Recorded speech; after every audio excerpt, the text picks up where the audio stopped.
നമസ്കാരം. കൈപ്പേശ്ശേരി ഗോവിന്ദമ്പുരി. നമുക്ക് ജീവിതത്തിനകത്ത് നമുക്കൊരു ദുരിതങ്ങൾ വരികയാണെങ്കിൽ, നമുക്കൊരു സങ്കടങ്ങൾ വരികയാണെങ്കിൽ നമുക്ക് തിരിച്ചറിയാൻ പറ്റുമോ? ദുർനിമിത്തം കൊണ്ട് ജീവിതത്തിൽ വരുന്ന അപകടങ്ങളെ, ജീവിതത്തിൽ വരുന്ന സങ്കടങ്ങളെ നമുക്ക് തിരിച്ചറിയാം. ചിന്തകൾ കൊണ്ട് ജീവിതത്തിൽ വരുന്ന അപകടങ്ങളെ നമുക്ക് തിരിച്ചറിയാം. അതെങ്ങനെയാണെന്ന് ഞാൻ പറയാം. ഏറ്റവും ആദ്യം നമ്മൾ ഭക്തിയുടെ കാര്യം തന്നെ പറയാം.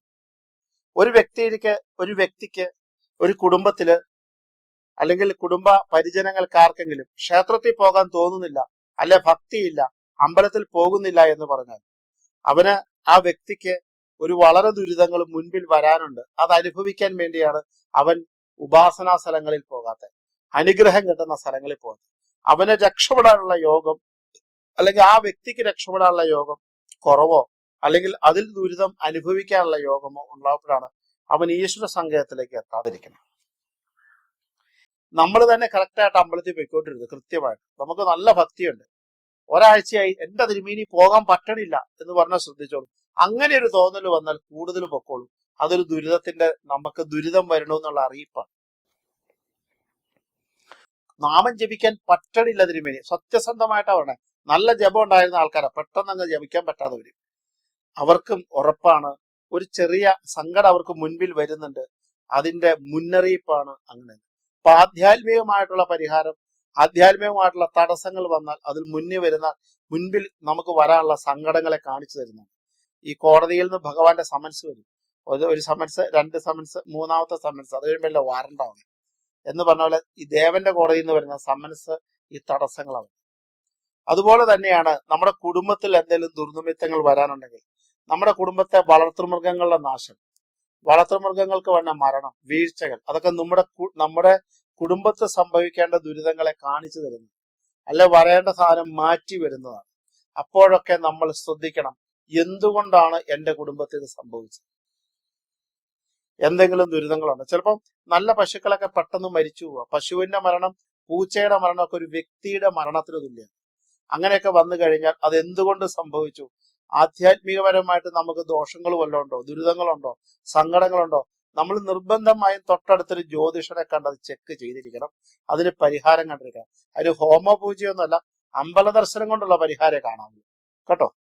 2, പല്ലിയുടെ ശവം കാണുക, പല്ലി തലയിൽ വീഴുക, പല്ല് നിലത്തേക്ക് വീഴുക, നമ്മുടെ മുമ്പിൽ ചത്തു വീഴുക, പല്ലിയുടെ മരിച്ച ആ ഇതുപോലും കാണുന്ന ദുരിതാന്ന് പറയുന്നത്. അതല്ല ഈ പ്രദോക്ഷ ദിവസം പല്ലിയെ കണ്ടു തൊഴുന്നത് നല്ലാന്ന് പറയും. പ്രദോക്ഷ ദിവസം പല്ലിയെ കണ്ടു തൊഴുതാൽ മഹാദേവനെ താഴുള്ളൂ. ശിവരാത്രിക്കും പ്രദോക്ഷത്തിനും ഒക്കെ പല്ലിയെ കണ്ട് തൊഴുന്നത് പോലും നല്ലതാന്ന് പറയുന്നത്. അന്ന് സാധാരണ എനിക്ക് കാണാൻ കിട്ടില്ല. കിട്ടുന്നവരുണ്ടത് മഹാഭാഗ്യവാന്മാരാണ്.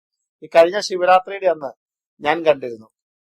ഞാനിത് തപ്പി നടന്ന് കണ്ടാ ശരിക്കും തൊഴാൻ വേണ്ടിയിട്ട്. അപ്പൊ ആ പല്ലിക്ക് നമ്മുടെ ആധ്യാത്മിക ആചാര രീതിയിൽ പ്രാധാന്യമുണ്ട്. അതുകൊണ്ട് തന്നെ അങ്ങനെ വന്നാൽ അതൊരു ദുരിതം തന്നെയാണ്.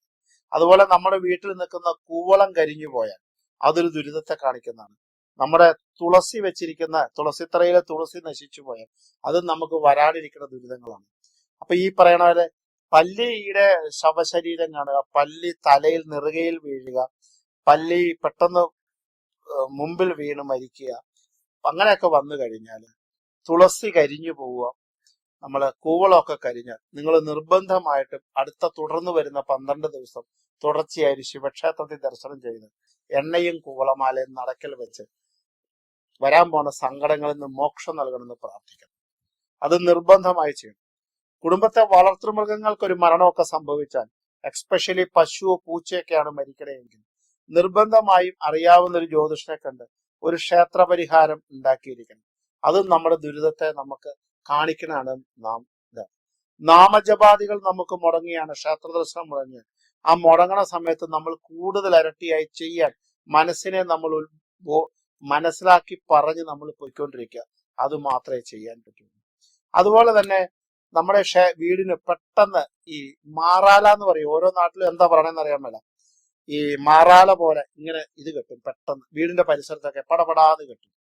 അതുപോലെ കുളവി പെട്ടെന്ന് കൂടുകൾ കൂട്ടുക, ഇതൊക്കെ ചെയ്യുന്ന ദുർനിമിത്തങ്ങളെ കാണിക്കുന്നു. ഇങ്ങനെയുള്ള ദുർനിമിത്തങ്ങളൊക്കെ വരുമ്പോഴും നമ്മൾ കുടുംബത്ത് നാമജപം കൂട്ടിക്കൊള്ളും. വേറെ ഒന്നും ചെയ്യാനില്ല. കാരണം നിങ്ങൾ 10 മിനിറ്റ് ജപിക്കണമെങ്കിൽ 25 മിനിറ്റ് നാമം ജപിക്കുക. അതൊക്കെ ഈ ദുരിതത്തെ കാണിക്കുന്നതാണ്. അതുപോലെ തന്നെ നമ്മൾ ഒരു കാരണവുമില്ലാതെ കുടുംബത്ത് വഴക്കുകൾ വരുന്നുണ്ടെങ്കിൽ, ഷണ്ഠകൾ വരുന്നുണ്ടെങ്കിൽ, അതും അവിടെ ജ്യേഷ്ഠാലക്ഷ്മിയുടെ പ്രവർത്തനം തുടങ്ങി. അപ്പൊ കൂടുതലായിട്ട് ഭദ്രകാളി ഭദ്രം തുടങ്ങിക്കൊള്ളു. അതൊക്കെ ഈ ആരുടെയെങ്കിലും പ്രാകുന്നതോ വാഗ്ദോഷം കൊണ്ടോ ശത്രുദോഷമോ ദൃഷ്ടിദോഷമോ കൊണ്ടെന്ന് പറയും. ഭദ്രകാളി പ്രാർത്ഥന നൽകുന്നു. അങ്ങനെ ചെയ്യുന്നത് നല്ലതാണ്. അപ്പൊ ഈ കുടുംബത്തിൽ വന്ന ദുരിതങ്ങളെ നമുക്ക് തിരിച്ചറിയാനുള്ള മാർഗങ്ങളെ കുറിച്ചാണ് ഞാൻ സംവദിക്കുന്നത്. ഇങ്ങനെയുള്ള സാമാന്യേന വരുന്ന പ്രശ്നങ്ങളൊക്കെ അപ്പപ്പോൾ പരിഹാരം കണ്ടില്ലെങ്കിൽ അത് വലിയൊരു പരിഹാരം നമുക്ക് ചെയ്യേണ്ടതായി വരും. ഇത് ദുർനിമിത്തങ്ങളെ കാണിക്കുന്നത് അതിൽ നിന്ന് നമുക്ക് വരാനുണ്ടെന്ന് ഈശ്വരൻ തന്നെ നമ്മളെ കാണിച്ചു തന്നെ. ഇപ്പൊ ചില കുട്ടികൾക്കൊക്കെ വിവാഹം നിശ്ചയിച്ചതിന് ശേഷം മുടങ്ങും. അപ്പൊ നമ്മൾ ഭയങ്കര കരച്ചിലുള്ളതായിരിക്കും. പക്ഷെ ചിലപ്പോൾ ആ ഈശ്വരൻ ആ അത് വരാനിരിക്കുന്ന ദോഷത്തിൽ നിന്ന് രക്ഷപ്പെടുത്തുന്നതാണ്. ആ പിന്നീട് വരുന്ന വിവാഹമൊക്കെ വളരെ കേമായി കണ്ടിട്ടുണ്ട് ഒരുപാട് പേർക്ക്. അപ്പൊ അതുകൊണ്ട് അങ്ങനെ പറയണ ചില നല്ല പ്രവൃത്തികളും നമുക്ക് സങ്കടമായാലും ഈശ്വരന്റെ ഇഷ്ടം എന്ന് പറഞ്ഞാൽ അവന് ഭക്തനെ നല്ലത് വരുത്തുക എന്നുള്ളതാണ്. അപ്പൊ ഭഗവാനെ അന്നേരം ദോഷിക്കുക എന്നുള്ളതല്ല. ഭഗവാന്റെ ചിന്തകൾക്ക് ഒപ്പം നമുക്ക് എത്താൻ പറ്റില്ല. ഭഗവാൻ കാണിച്ചു തരുന്ന നിമിത്തങ്ങൾ നമ്മൾ പരിപാലിച്ചുകൊണ്ട് അതിന്റെ പരിഹാരം കണ്ടുകൊണ്ട് നമ്മൾക്ക് മുന്നോട്ട് പോകുമ്പോൾ ആ വരാനിരിക്കുന്ന ദുരിതങ്ങളിൽ നിന്ന് മോക്ഷം കിട്ടി, സങ്കടത്തിൽ നിന്ന് മോചനം കിട്ടി, ഉള്ള സമാധാനത്തെ നിലനിർത്തിക്കൊണ്ടു പോകാൻ പറ്റും. അതുകൊണ്ട് തന്നെ അങ്ങനെയുള്ള കാര്യങ്ങൾ വരുമ്പോൾ ശ്രദ്ധിക്കുക. അതൊരു സൈക്കിളിൽ നിന്ന് വീണാലും, ബാത്റൂമിൽ ഒന്ന് കാല് തെന്നിയാലും, ഇറങ്ങുന്ന നടയിൽ നിന്ന് വീണാലും, ബൈക്കിനകത്ത് ഇടിക്കാൻ ഒരു വണ്ടി വന്നാലും, ഇതൊക്കെ ഭഗവാൻ കാണിക്കുന്ന ലക്ഷണങ്ങളാക്കി പ്രാർത്ഥനയ്ക്ക് പ്രാധാന്യം കൊടുത്തോളുക, നാമജപത്തിന് പ്രാധാന്യം കൊടുത്തോളുക. ചെറിയ നിമിത്തങ്ങൾ വലിയ ദോഷത്തിലേക്കുള്ള ചൂണ്ടുവലികയായതുകൊണ്ട് ഓരോ ദുർനിമിത്തെയും വളരെ ശക്തിയുക്തമായി വീക്ഷിച്ച് ജീവിതത്തെ സുഖപ്രദമാക്കാൻ അല്ലെങ്കിൽ അതിന് മോക്ഷത്തേക്ക് എത്തിക്കാൻ അതിന് വേണ്ടായ നാമജപങ്ങളും പ്രാർത്ഥനയും കൂട്ടുകൾ, ക്ഷേത്ര ദർശനങ്ങൾ വർദ്ധിപ്പിക്കുക. ഇത് നിങ്ങൾ ഓരോ സമയത്തും ശ്രദ്ധിക്കേണ്ടത് നിങ്ങളുടെ ഭൗതികപരമായിട്ടും ആത്മീയമായിട്ടും ആരോഗ്യപരമായി നിങ്ങൾക്ക് നല്ലതാണെന്നുള്ളത് കൊണ്ട് ഇതിന്റെ കുറെ നിമിത്തങ്ങളെ കുറിച്ച് ഞാൻ പറഞ്ഞു എന്ന് മാത്രം. ശ്രദ്ധിക്കുക, കേൾക്കുക.